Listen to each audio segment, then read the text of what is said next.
The young operator laughed, calling the rusted blade a relic of a forgotten era. "A car bar is just nostalgia pop," he scoffed. The old Marine didn't blink. He slammed the heavy steel into the diner table. Inside its leather handle lay 38 years of classified proof that would destroy Washington. The rain hammered against the grease-stained windows of Red's all-night diner, a quiet establishment sitting just a few miles outside the perimeter of Camp Lejeune, North Carolina. It was past midnight, the kind of hour that only drew in insomniacs, long-haul truckers and ghosts. Harrison Caldwell sat in the corner booth, nursing a cup of black coffee that had gone cold 20 minutes ago. At 72, Caldwell looked like a mountain that had weathered a century of harsh winters. His face was a map of deep ravines, his posture rigid, and his pale blue eyes held the unnerving stillness of a man who had seen the worst of humanity and learned to live with it.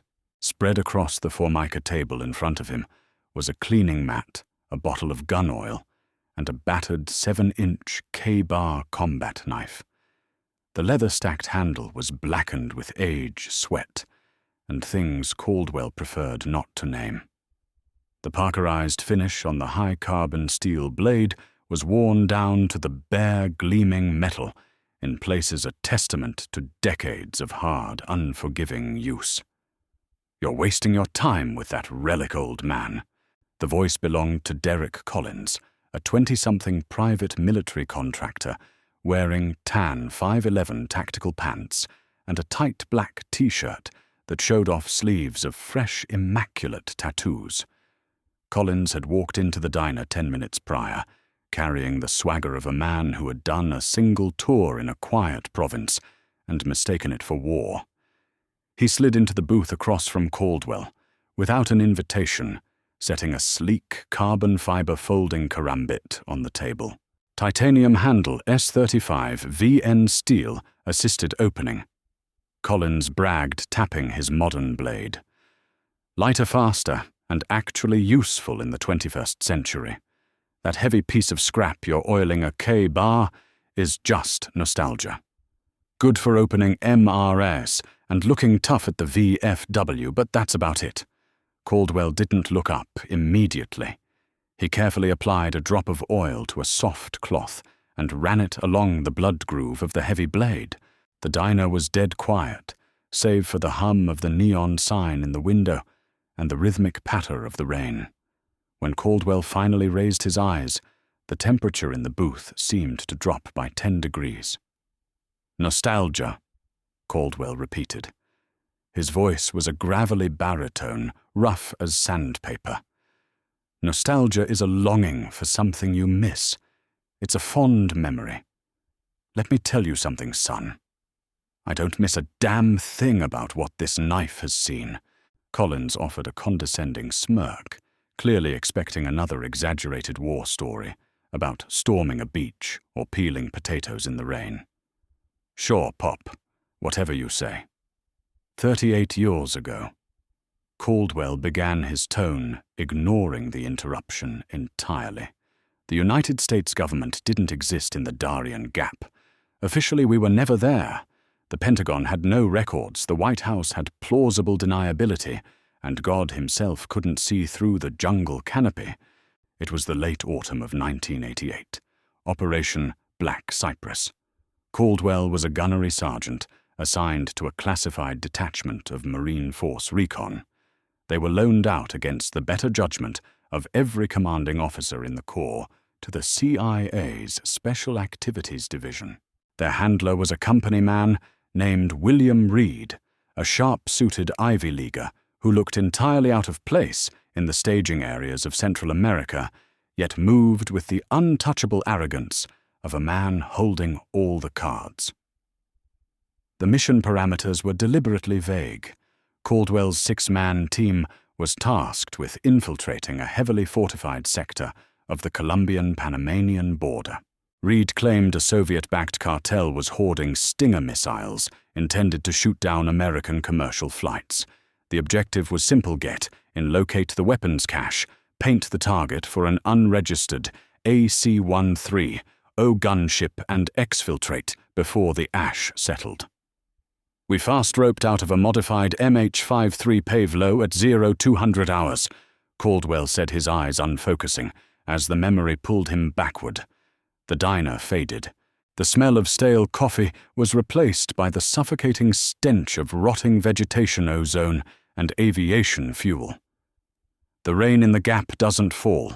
It suffocates you. It's a solid wall of water that drowns your comms and ruins your optics. We hit the mud, formed a perimeter, and pushed into the mangrove swamps. Caldwell described the sheer oppressive darkness of the jungle. He spoke of his men, Corporal Danny Jenkins, a kid from Ohio who was engaged to be married, Sergeant First Class Mitchell Hayes, a stoic giant who carried an M60 machine gun like it was a toy. They were professionals moving like phantoms through the dense underbrush. But from the moment their boots touched the mud, Caldwell felt the cold prickle of dread on the back of his neck. They found no Soviet footprints. They found no cartel lookouts.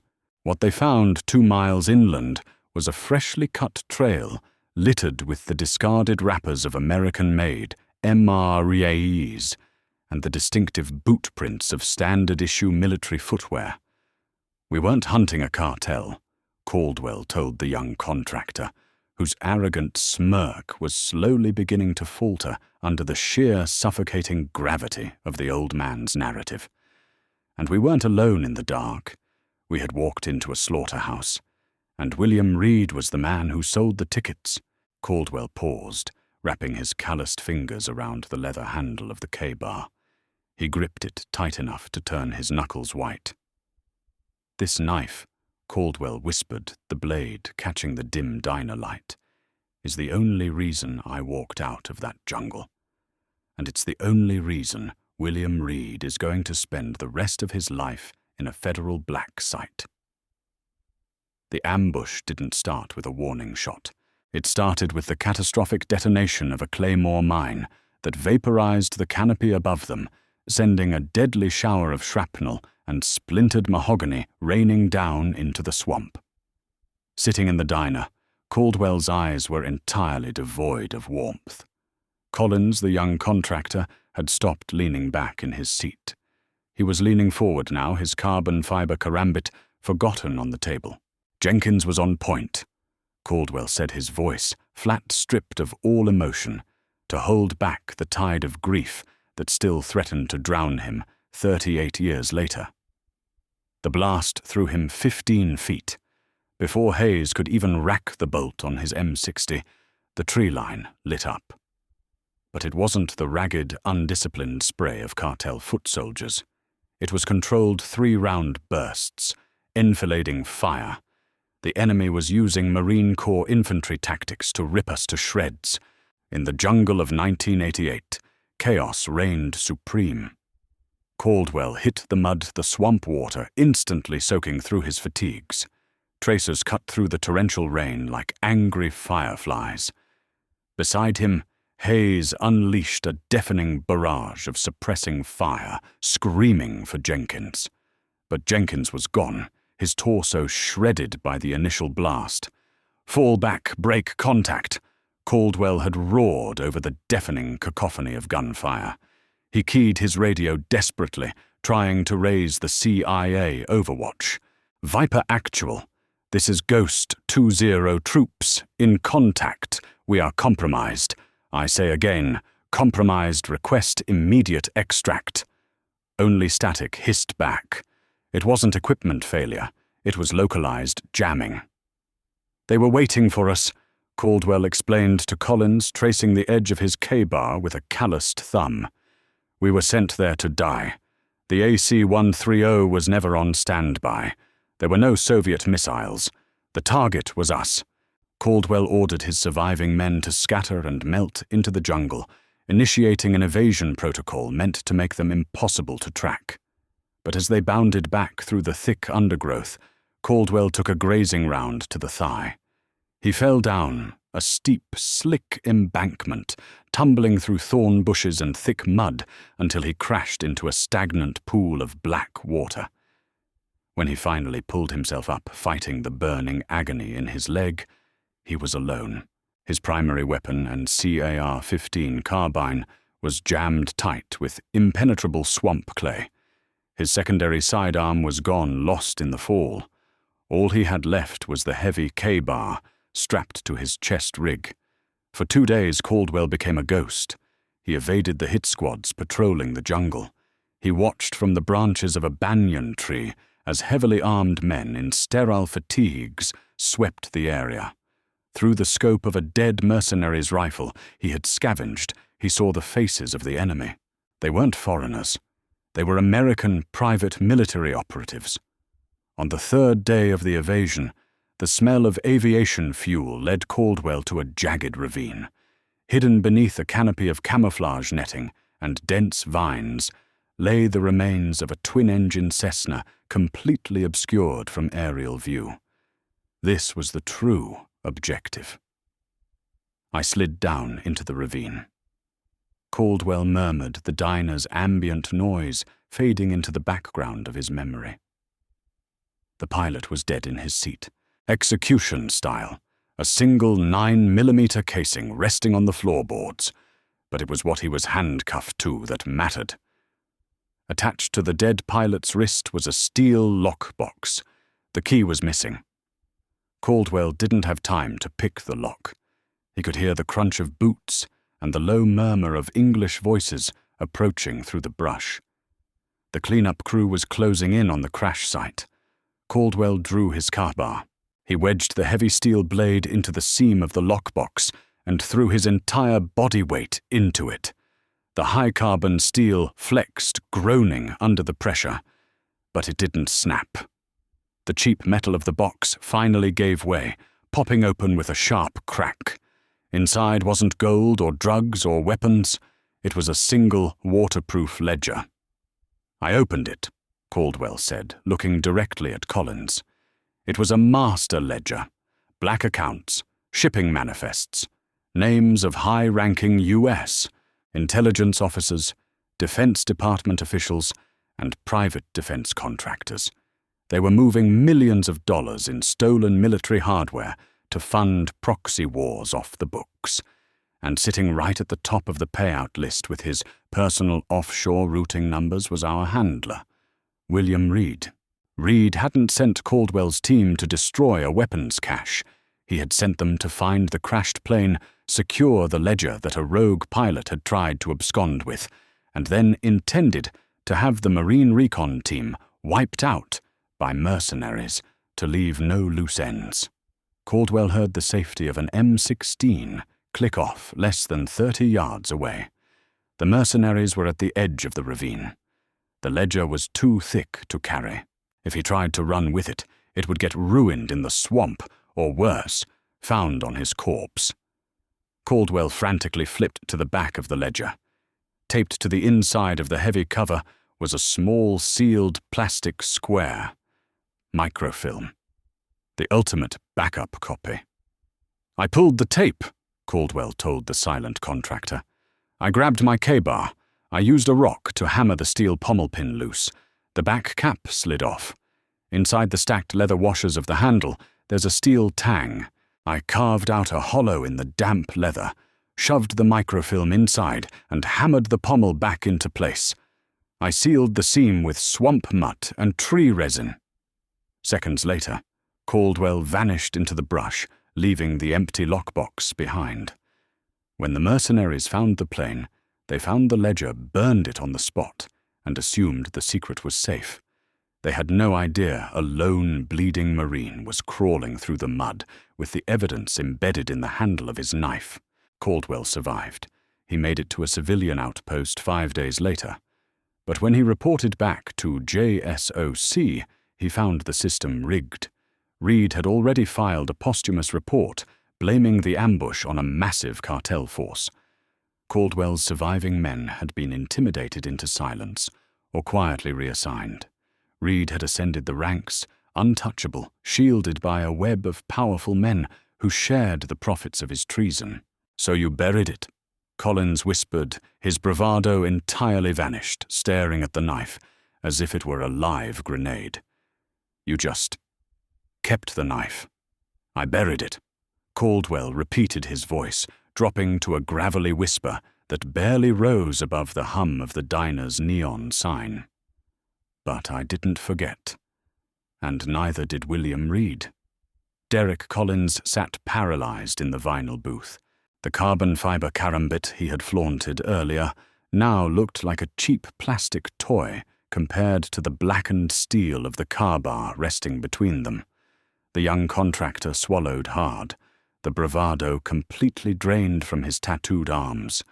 He was looking at a ghost, and for the first time in his brief, sanitized military career, he realized what true survival looked like. "When I got back to Camp Lejeune in the winter of '88, Caldwell continued, his eyes staring through the rain-streaked window into the pitch-black North Carolina night. "I thought about taking the knife straight to the Inspector General of the Marine Corps. I thought about walking into the Pentagon and slamming the microfilm onto the desk of the Secretary of Defense. But I was naive. I underestimated the sheer scope of the infection." Caldwell detailed the chilling reality of his return. 2 days after he was debriefed at Fort Bragg, he received a manila envelope in his personal mail. There was no return address. Inside was a single grainy Polaroid photograph. It was a picture of his wife Sarah loading groceries into their station wagon outside a supermarket in Jacksonville. Pinned to the photograph was a handwritten note on CIA watermarked stationery. It read, "Heroes die Harrison. Ghosts get to watch their families grow old. Stay a ghost." Reed had eyes everywhere, Caldwell said, his jaw tightening. The men implicated on that microfilm weren't just rogue agents. They were sitting senators. They were board members of major defense contractors. Men like General Thomas H. Kincaid, who was quietly funneling untraceable taxpayer dollars into offshore accounts to fund proxy death squads in South America. They were untouchable. If I blew the whistle, they would have painted me as a shell-shocked lunatic. I would have been court-martialed for insubordination, and my family would have suffered a tragic, unexplained accident on the highway. So Caldwell made the hardest choice a Marine could make. He retreated. He accepted a medical discharge, citing the gunshot wound to his thigh and the psychological trauma of losing his entire squad. He walked away from the Corps, away from his brothers in arms, and buried the truth inside the leather handle of his car bar. But staying a ghost meant sacrificing the life he was trying to protect. The paranoia ate at him like a cancer. He couldn't sleep. He spent his nights sitting in the dark by the front window with a loaded Remington 870 pump-action shotgun across his lap, waiting for the headlights of black sedans that he knew would eventually come. The strain shattered his marriage. Sarah, unable to understand the cold, distant, terrified man her husband had become, took their daughter and left in the spring of 1992. Caldwell let them go, knowing that the further they were from him, the safer they would be. "For 38 years I lived off the grid," Caldwell murmured, tracing the worn grooves of the knife's handle. "I worked under-the-table jobs, construction in Texas, logging in the Pacific Northwest. I moved every 2 years. I never opened a bank account. I never registered to vote. All while, I watched William Reed climb the ladder." Caldwell's eyes burned with a cold blue fire. He had tracked Reed's career from the shadows. He watched the man transition from the CIA to the private sector, securing a lucrative position as the CEO of a multinational intelligence firm, and finally pivoting into Washington politics. Reed had built an empire on the blood of Caldwell's men. Why now, then? Collins finally managed to ask, his voice cracking slightly. If you hid for almost 40 years, why pull the knife out tonight? Why tell me? Because tomorrow morning at 0900 hours, the Senate Intelligence Committee is scheduled to confirm William Reed as the next Director of National Intelligence. Caldwell stated the absolute certainty in his voice, cutting through the diner like a physical blade. If he takes that oath, he gains unrestricted access to the deepest archives of the American intelligence apparatus. He will have the authority to retroactively classify, redact, or destroy any remaining operational files regarding Operation Black Cypress. He will wipe away the last remaining breadcrumbs of my men's existence. He will win permanently. Caldwell leaned forward, his massive, scarred hands resting flat on the table, flanking the K-bar. The rain outside seemed to intensify, drumming a frantic rhythm against the glass. "I couldn't let that happen," the old Marine said softly. "A month ago, I realized I was running out of time. My heart isn't what it used to be. The doctors say I have maybe 6 months before the engine gives out entirely. I realized that if I die with this knife, the truth dies with me. So I stopped running. I came back to North Carolina. I came back to where it started." Collins stared at the old man, his mind racing to process the sheer magnitude of the conspiracy. But as the shock began to wear off, a slow, predatory realization dawned in the young contractor's eyes. His posture shifted. The fear was replaced by a cold, calculating professional distance. "You're a relic." "Caldwell," Collins said, his tone suddenly dropping its arrogant edge, replaced by something much more dangerous. "A dinosaur. You think you've outsmarted the system, but you just painted a target on your own back. You really think you've been off the grid. You think we haven't been looking for you." Caldwell didn't flinch. He didn't reach for the K-bar. He simply sat perfectly still, his pale blue eyes locked onto Collins. "I know exactly who you are, son," Caldwell said, his voice entirely devoid of surprise. "You aren't just some loudmouth PMC looking for a late-night cup of coffee. Your name is Derek Collins. You're a fixer for Vanguard Tactical Solutions, a private security firm wholly owned by a shell corporation registered in Delaware, a corporation whose primary shareholder is William Reed." Collins froze his hand, hovering halfway toward the concealed holster beneath his black T-shirt. The diner was completely empty now, save for the teenage waitress who was conveniently in the back kitchen listening to music through heavy headphones. "How did you—" Collins started, but Caldwell cut him off. "Reed got sloppy," Caldwell explained calmly. "When he was nominated for the director position, the FBI conducted a standard background sweep.